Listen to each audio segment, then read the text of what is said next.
a DVD of the idol group B Komachi plays in a hospital room where otaku Dr. Gorou watches his favorite idol, Ai, and a nurse teases him about his obsession. She tells him it's all over social media that the singer is taking some time off for health reasons.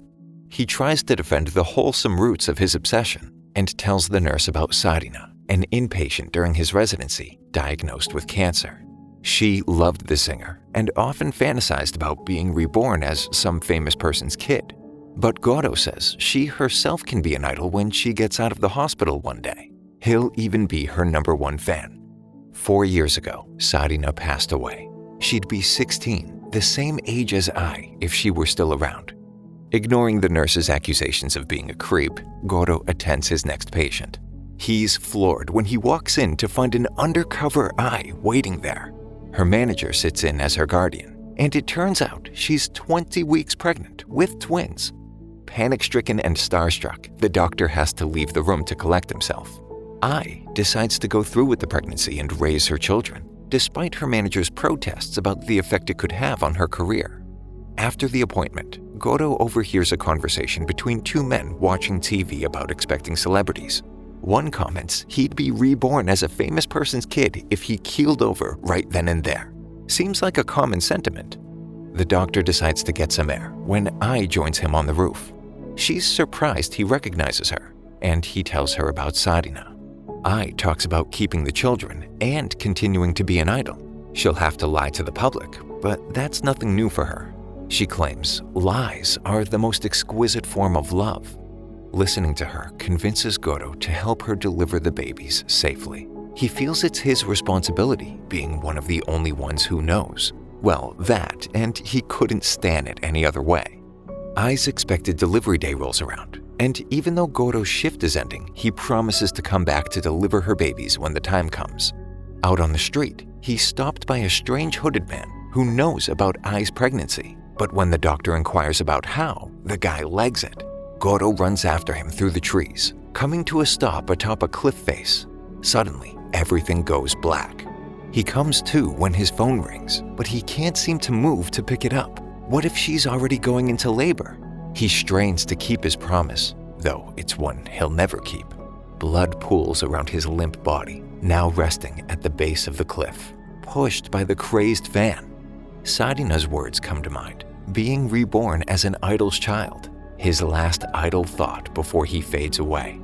But Gorou wasn't his final form. He awakens as a blonde-haired, blue-eyed baby called Aquamarine, one of Ai's children. The other is Ruby, his new sister. As a scholar and a gentleman, still with Gorou's memories intact, he vows to discover what sort of medical sorcery landed him in this position. Ai's manager, Ichigo, shows up with his wife, Miyako, determined to get the idol back on the scene, while the twins stay behind it. He volunteers Miyako to be their official babysitter. Later, Aqua watches her first appearance on TV since she went on hiatus. Ai almost lets the cat out of the bag, mentioning her baby. A horrified Aqua spit takes. Kitten, a baby kitten. Nice recovery. Aqua goes on to watch B Komachi's performance. A sleepy Ruby joins him, obsessing over her new mother. Another fan? Aqua figured out that Ruby is also a bizarre reincarnation when he found her blasting people on social media for talking smack about her mother. Time passes, like it does, and Miyako snaps. She never wanted any of this. She has no idea how to look after children. She decides to leverage the situation, maybe create a scandal and sell proof of Ai's secret twins. Rifling through the drawers, she stumbles upon their birth records and begins to take pictures when the twins catch her in the act. Thinking of a way to deter her, Aqua reveals his ability to talk at barely a year old, proclaiming he's a divine messenger. She thinks it's some kind of prank at first, but Ruby joins in and they double down on divinity. Miyako changes her tune upon this revelation and the promised possibility of a second, more fruitful marriage.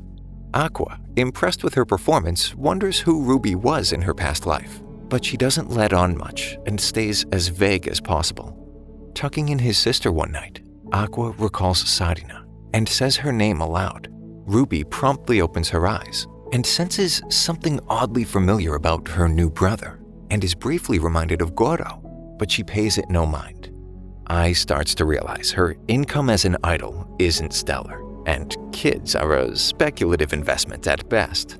It might be time to look for more gigs. Miyako agrees, but they're a small firm, and it's hard to rake in that cash money. Ruby thought idols made bank, and Aqua catches her up on the reality of the industry behind its shiny veneer. They confront Miyako about their mom's pay, and she explains that scoring gigs as a group act will only get you so far, and it's a big gamble to try to break off on your own. The twins grow tired of only getting to see their mom perform on TV, so they convince Miyako to take them to her next performance, under the guise of being her children. On stage, Ai wonders what she's doing wrong in the face of criticism. She's plastering on the same fake smile as always. Then she sees the twins, who are supposed to be keeping a low profile, but stick out like a sore thumb. And everyone takes video, which promptly go viral. At least, in the moment, it put a genuine smile on Ai's face, which didn't go unnoticed. A year goes by, and Ai is working more, even scoring a minor role in a TV drama. The twins' vow of silence is broken. It's no longer suspicious to walk and talk around other people. On set, Aqua bumps into the director, panics and apologizes using the entire dictionary, which baffles the guy. He thinks he struck gold and gives the kid his business card, but Aqua insists he give any potential work to his mother. The director decides to impose some wisdom on the kid and gives him a rundown of the different types of actors and the politics of getting screen time. He isn't blown away by Ai's acting, but she does have a good presence. Back at home, the twins and Ai gear up to watch the premiere, only to be disappointed by the minimal amount of screen time she got, prompting Aqua to whip out the business card and get some answers. The director is pretty candid about the politics behind the scenes. The powers that be wanted her to fade into the background instead of stand in the limelight. He goes on to talk about his up-and-coming movie. He'll give Ai a role, but only if Aqua agrees to be in the film as well. It's a deal. On set, Ruby gets chewed out for whining by some entitled child actor named Kana. Apparently, she's a genius actor who can lick baking soda like that, or something. She goes on to talk smack about Ai suddenly being shoehorned into the script. Aqua gets ready for his scene with her. They're supposed to be the classic creepy children who greet the protagonist as they arrive on the scene. Kana delivers her lines, while Aqua is still working out the director's intentions for his role, since he wasn't given any direction. When it's his turn, he completely knocks it out of the park, making Kana's performance look like she was in some church play, which she loses her mind over and begs the director to reshoot the scene. Not gonna happen. Later on, the director tells Aqua the most important thing about being an actor: people skills, which that little brat clearly lacks. He's impressed that he sussed out exactly the performance he was looking for and ultimately just acted like himself. Another year goes by and the twins turn 3. The director was nominated for an award for his film, which helped launch Ai's career as a media personality. Aqua checks to see if his old body's been found yet. It hasn't. He's still just technically considered missing. The twins start preschool, and when it's time for dance class, Ruby, nervous about her lack of coordination, dips. In her past life, due to her terminal illness, she was prone to falling down even just trying to walk.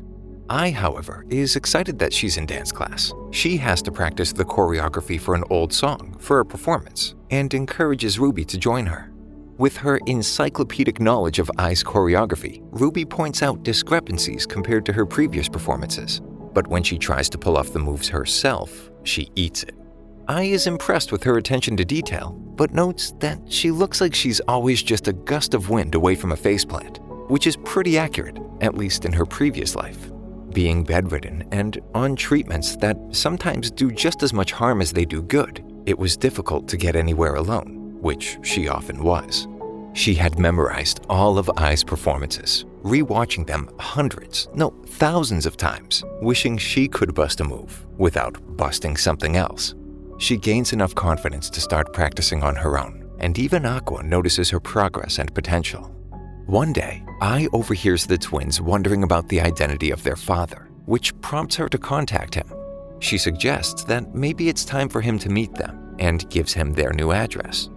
Ai's recent experience in the spotlight has taken her popularity to new heights. B. Komachi scored an arena gig. Ichigo is ecstatic. He's always dreamed of having one of the idols he manages perform in one. While everyone celebrates, Ai tries to figure out how she can figure out if her emotions are real or if it's all a lie. She's been putting on an act for so long as an idol. She remembers being scouted by Ichigo. She tried to throw him off by telling him she's an orphan and a liar, believing that someone like her isn't cut out to be an idol. But she was surprised when Ichigo was totally cool with it. Lying is a tool of the trade, often necessary to retain some sense of safety and distance without alienating fans. There's a knock at the door one night while Ai is alone with the twins. She answers the door, where the uninvited guest stands there for a moment, holding a bouquet. He asks how the twins are and pulls out a knife and stabs Ai in the gut. He rants about how she lies to her fans and that she probably doesn't even care about them, let alone him. Even gut-stabbed, she graciously explains to him that, yes, she's lied, but her lies were the best thing she could do for him and everyone else. Stabby is dumbfounded because he isn't capable of seeing other people as human, with their own experiences and complexities. Even more so when Ai remembers who he is, by name, Ryosuke, a regular at her handshake meet and greet events. He squeals about how this isn't how he thought it would go down and runs off. The incel forums never prepared him for this. You know what? I didn't know what that was and I had to look it up. And I immediately thought to myself, wouldn't an incel forum be the ultimate dating site for exactly the kind of people who would go to an incel forum? Anyway, Aqua sees Ai bleeding out and frantically calls for an ambulance, though his medical experience tells him the prognosis is not good. Her body blocks the door, with Ruby stuck on the other side. She expresses how proud she is of them, musing that Ruby will grow up to be a fine dancer, while Aqua will be a successful actor.